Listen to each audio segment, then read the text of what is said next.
ನಮಸ್ಕಾರ ವೀಕ್ಷಕರೇ, welcome back to the ಬೋರ್ಕ್ಸ್ ಚಾನೆಲ್. ಎಲ್ಲರೂ ಹೇಗಿದ್ದೀರಾ?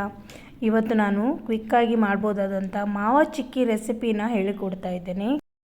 ತುಂಬ ಈಸಿ ರೆಸಿಪಿ ಹಾಗೂ ಆರೋಗ್ಯಕ್ಕೆ ಕೂಡ ತುಂಬ ಒಳ್ಳೆಯದು. ಬನ್ನಿ ಹಾಗಾದರೆ ಈಗ ರೆಸಿಪಿ ಶುರು ಮಾಡೋಣ. ಮೊದಲಿಗೆ ನೋಡಿ, ಒಂದು ಪ್ಯಾನ್ನ ಬಿಸಿಗಿಟ್ಟು ಅದರಲ್ಲಿ ನಾನು 2 ಕಪ್ ಆಗುವಷ್ಟು ನೆಲಗಡಲೆನ ಹಾಕ್ಕೊಂಡು ಚೆನ್ನಾಗಿ ಹುರ್ಕೊಳ್ತಾ ಇದ್ದೇನೆ. ಚೆನ್ನಾಗಿ ಈಗ ನೋಡಿ ಡ್ರೈ ರೋಸ್ಟ್ ಆಗಿದೆ.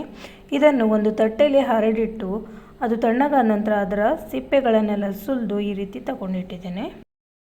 ಈಗ ಸುಲಿದಿರುವಂಥ ಈ ನೆಲಗಡಲೆನ ಒಂದು ಮಿಕ್ಸಿ ಜಾರಲ್ಲಿ ಹಾಕಿ ನಾವು ಸ್ವಲ್ಪ ತರಿಯಾಗಿ ಅದರ ಪೌಡರ್ನ ಮಾಡ್ಕೊಳ್ಬೇಕು. ನೋಡಿ, ಈ ರೀತಿ ಪೌಡ್ರ್ ಹಾಕಬೇಕು. ಈಗ ಒಂದು ಬಟ್ಟಲಿನಲ್ಲಿ ನಾನು ಸ್ವಲ್ಪ ತುಪ್ಪನ ಸವರಿ ಇಟ್ಕೊಳ್ತಾ ಇದ್ದೇನೆ. ಈಗ ಪ್ಯಾನ್ನ ಬಿಸಿಗೆ ಇಟ್ಟು ಅದರಲ್ಲಿ 1 ಕಪ್ ಆಗುವಷ್ಟು ನಾನು ಬೆಲ್ಲದ ಪುಡಿ ಆ್ಯಡ್ ಮಾಡಿದೆ. ಆಮೇಲೆ 1-2 ಚಮಚ ಆಗುವಷ್ಟು ನೀರನ್ನು ಸೇರಿಸಿದ್ದೇನೆ.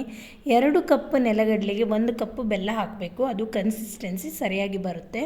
ಸೊ ಈಗ ಇದನ್ನು ಬೆಲ್ಲ ಎಲ್ಲ ಕರಗಿ ನೀರಾಗಿದೆ ನೋಡಿ. ಇದರಲ್ಲಿ ಒಂದೆಳೆ ಪಾಕ ಬೇಕು, ಅದೇನು ಜಂಜಟ್ಟಿಲ್ಲ, ಸ್ವಲ್ಪ ಮೆಲ್ಟ್ ಆದರೆ ಆಯಿತು ಬೆಲ್ಲ. ಆಮೇಲೆ ನೋಡಿ, ನಾವು ಮಾಡಿಟ್ಟಂತಹ ನೆಲಗಡಲೆ ಪುಡಿನ ನಾನು ಸೇರಿಸಿದೆ. ಈಗ ಎರಡನ್ನೂ ಚೆನ್ನಾಗಿ ಮಿಶ್ರಣ ಮಾಡಿಕೊಳ್ಬೇಕು.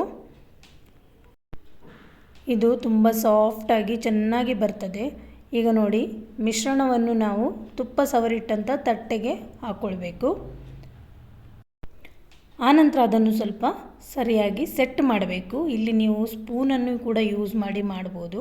ನಾನು ಕೈಯಿಂದನೇ ಮಾಡ್ಕೊಳ್ತಾ ಇದ್ದೇನೆ. ನೋಡಿ, ಈ ರೀತಿ ಒಂದು ಲೇಯರ್ ಟೈಪ್ ನಾವು ಸೆಟ್ ಮಾಡಿ ಇಟ್ಕೊಳ್ಬೇಕು.